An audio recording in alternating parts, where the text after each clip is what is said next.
তো আজকে আমাদের গ্রাস কাপ মাছ ডেলিভারি আছে। আচ্ছা, মাছের কোয়ালিটিটা দেখতে পাচ্ছ, খুব সুন্দর। ঠিক আছে, তো আসো আমরা এখন পুকুরে ছাড়বো।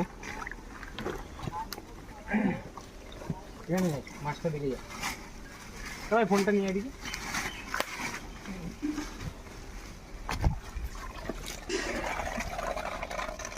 মাছের বাচ্চা দেখতেই পারো।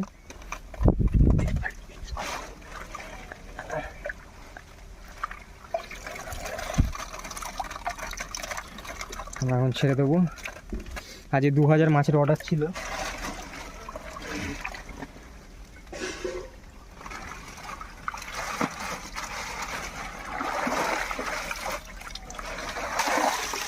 তো তোমরা যদি সব রকম মাছের বাচ্চা আমাদের কাছে পেয়ে যাবে, আমাদের সাথে কন্ট্যাক্ট করতে পারো। আমরা অল ওভার ইন্ডিয়া মাছ ডেলিভারি করে থাকি, সব রকম মাছের বাচ্চা। So tata.